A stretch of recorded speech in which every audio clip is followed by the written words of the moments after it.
Ms. Booker, I am ecstatic to have you join us today. And I want to start off by saying I joined the Atlanta Police Historical Society in 2017, and I began searching for you then. So I owe a tremendous thanks to your son for locating the police department on your behalf and telling us that you wanted to connect with us, and we are so happy to have you. A little more than 49 years ago, you signed up to become an Atlanta police officer, and you were in Atlanta Police Recruit Class 65, and that occurred in 1972. So you have a lot to tell us and teach us, I'm pretty sure. And with me today, I have some of the Atlanta Police Command staff, and next to me is Chief Rodney Bryant for the Atlanta Police Department. He will bring greetings as well. And to my right here, I have Deputy Chief Timothy Peak, who is our Field Operations Chief. And I'm not sure if you know what those divisions mean, but I'll introduce them anyway. Chief Peak, Chief Stacy Gibbs, and Chief Darren Shearbaum. Also on the call, I see Deputy Chief Celeste Murphy and Major Maurice Bates. And I think there are going to be others to join us, but that's who we have on right now. I don't see the faces. Chief Hampton, Deputy Chief Hampton, Assistant Chief Todd Coit, and Fred Watson, our major of the Training Academy. So that's who you have on the call today, and I'll start with greetings from Chief Bryant, and then I'll pose a few questions to you, okay? Thank you so much, Tanya. Ms. Booker, I want to just thank you so much for being the pioneer that you were back in when you came on this police department. You just really don't know the legacy you have left, and probably didn't know to what extent it would become.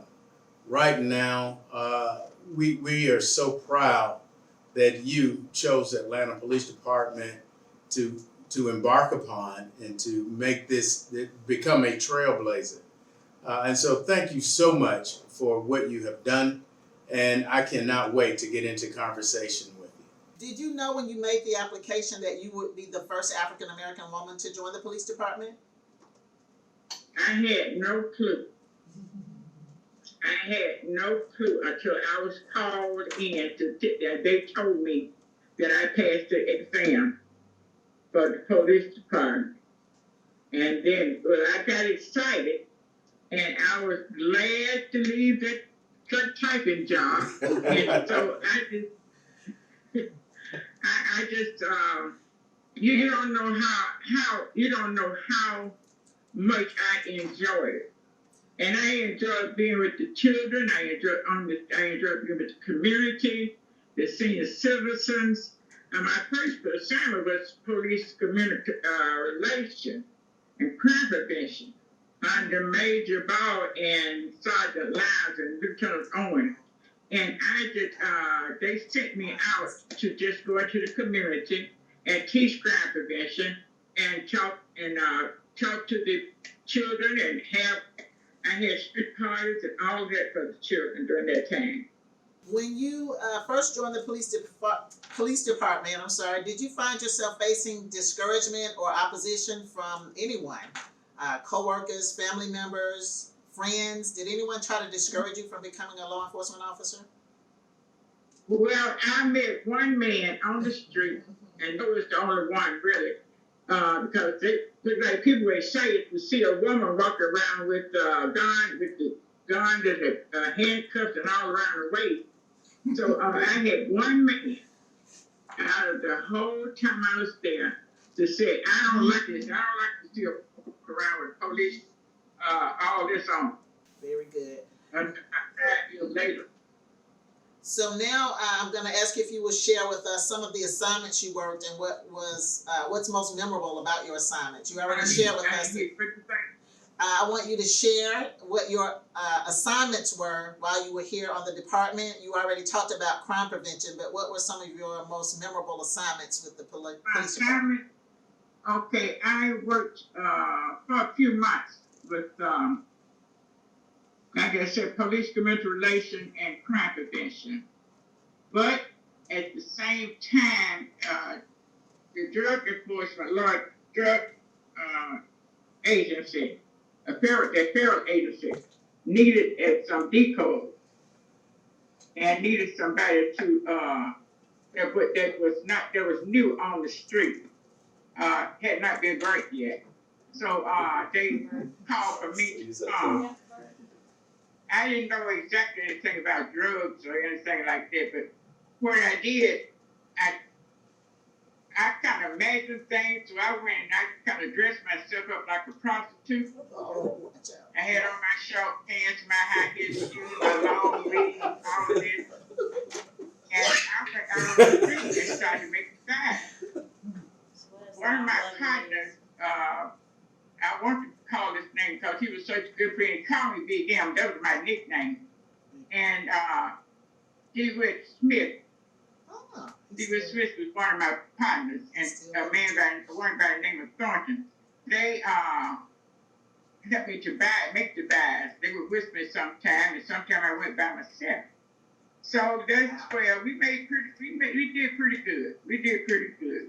We make the buy, we go around the corner, we market, go around the corner, and the other officer go and arrest them. I remember a doctor who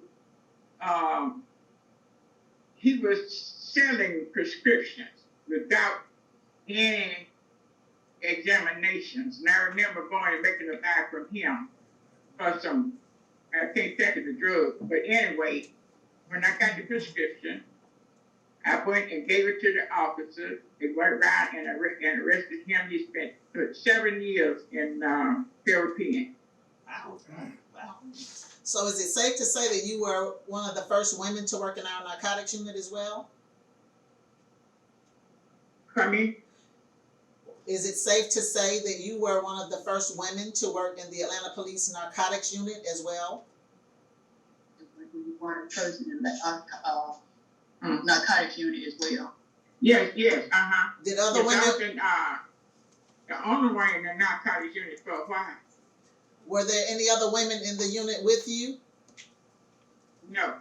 Okay, well that's another that's news for us. And the fellas treated me like I was one of the fellas. They didn't hold back. I was one of the fellas.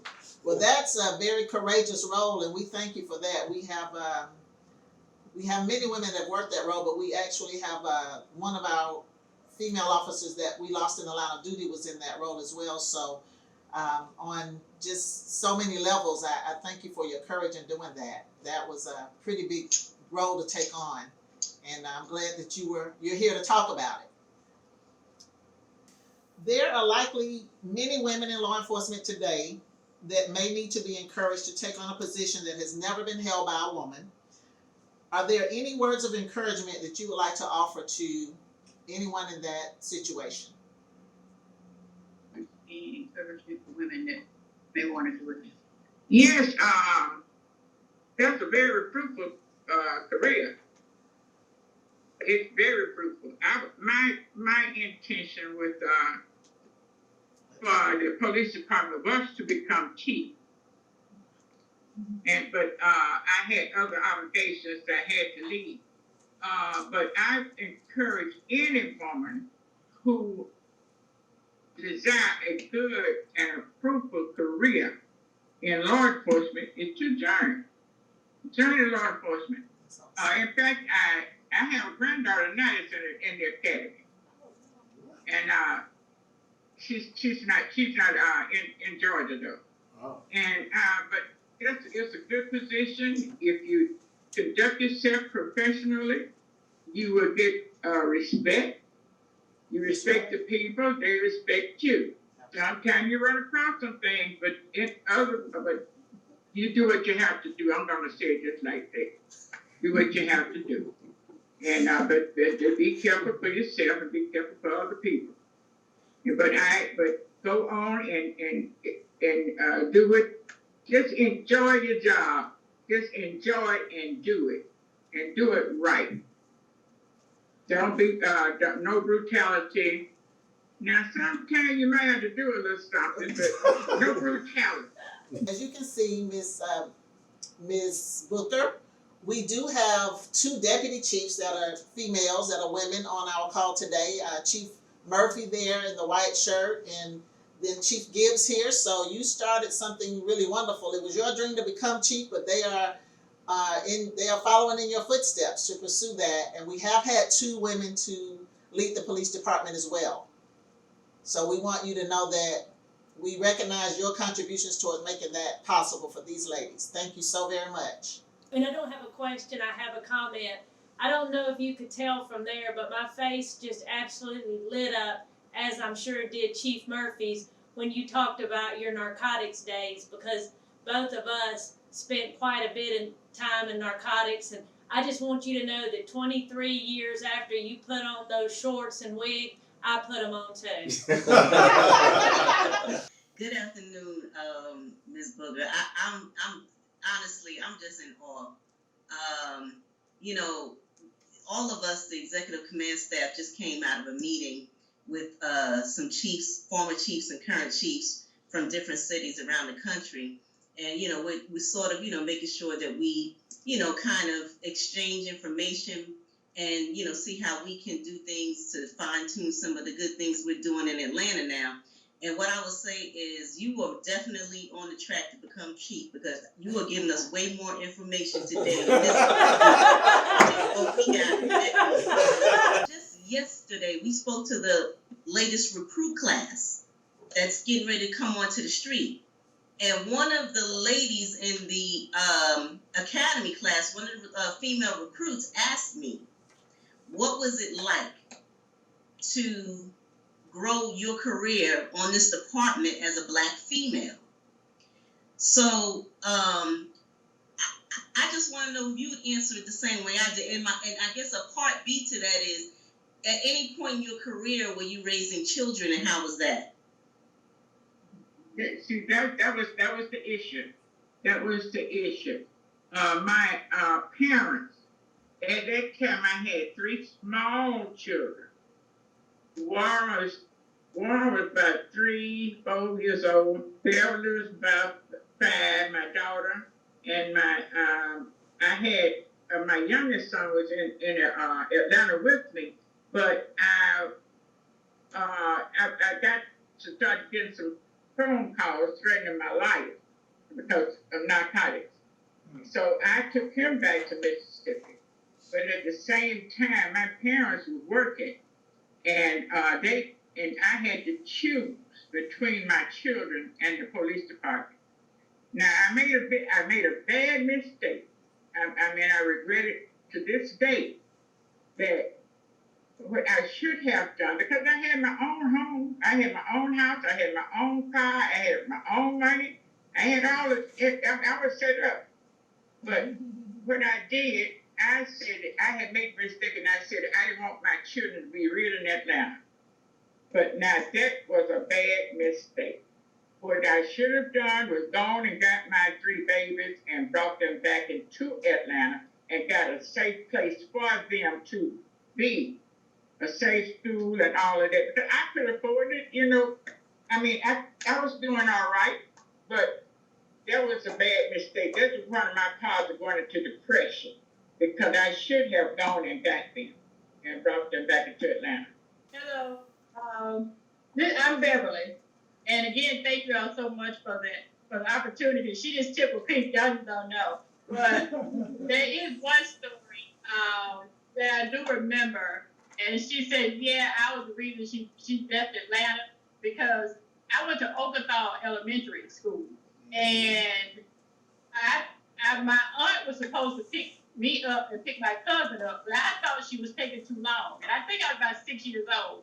So I went to my cousin's daycare and got him, and I proceeded to try to walk home. And I got tired and stopped at a store. I remember it was a grocery store, and they had the deli counter. And I remember the guy behind the counter. I said, look, can you take me home? He said, where do you all live? I told him where we live, and he took me home. I did not know that they had an APB out looking for me because I was her child. and that was her nephew. And so she was so scared that Cat Hart was beating. She said, I gotta take you home. You too wild to stay in Atlanta. Beverly was in my area where I was buying narcotics. Oh boy. And I didn't want, if they had known who she was, it might have been a different story today. Because I was buying narcotics down on Ashford. And she was in Simpson. About quite a bit of narcotics over on Simpson, but she was in that area.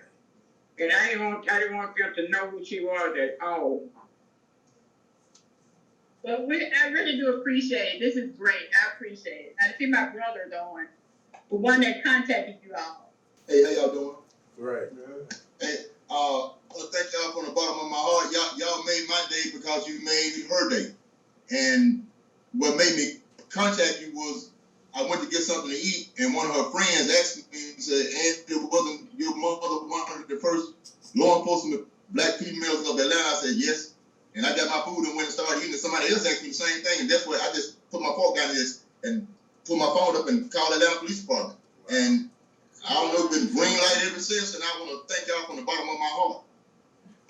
Well, we thank you for calling us because I really wanted to have a conversation and just connect with your mother and thank her for the legacy that she's left with the Atlanta Police Department. We will share this conversation with many of our future officers, and we are so proud to have had the command staff here today, and we are just grateful that you are here to share your stories, and we especially thank you for your courage because I'm certain that 1972 was a very different police department than 2021.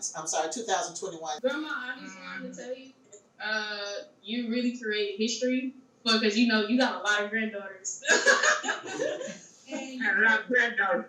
yeah, you got a lot of them. So I just wanted to tell you that you created history. You opened doors for me because I went to film school and I'm going to make a documentary about you, me and AJ. So we're gonna get this going, and we're gonna make sure that everybody in the world knows my grandma was the first black police officer in Atlanta, and I live in Atlanta. So That's Right. yeah, so every time I see her, and every time it's February, I just like think about my grandma. Like it's Black History Month, and she created history for me and everybody else. To be brave, and just do stuff and do things that you want to do and just create change. So thank you, Grandma. I'm her youngest son. And I think 1 year my daughter had to do a Black History project, and once I told her that my mom was the first African American female, she was like, "For real?" And she took it to school and wrote a report about it, and it was part of her Black History program, and the whole school was like, about it. So I'm really, very proud of my mom and the things she did. This day and age, back then, they had a lot of people discrimination and stuff like that, and she battled through it. She didn't let it bother her. She worked her way through it, and she loved. I know she loved the police department. She's ecstatic because my daughter's in the police department right now in the academy, and she got a few more weeks before she graduates, and I hope she making change like her grandma did. Well, that's awesome. What department is your daughter in pursuing her career? She's in Greenwood, Mississippi. Greenwood, Mississippi. Well, we wish her well. I just wanted to say thank you for so much for the sacrifice you made back in '72, and the level of enthusiasm that you have transcends even to this day. And to be honest with you, I think that it was your passion, your determination during that time that has allowed for us to be where we are today. We have our department now is like 29% female, which is unheard of in many police department. And again, we can attribute some of that to you because if you'd have done it differently, we'd have looked at it differently back then. But you came in with an open heart, open mind, and a lot of encouragement, a lot of courage to move forward. So thank you so much for your sacrifice and your trailblazing moment during that time. So thank you. And for the family, we want to thank you so much as well for making this happen and being a part of this. So thank you.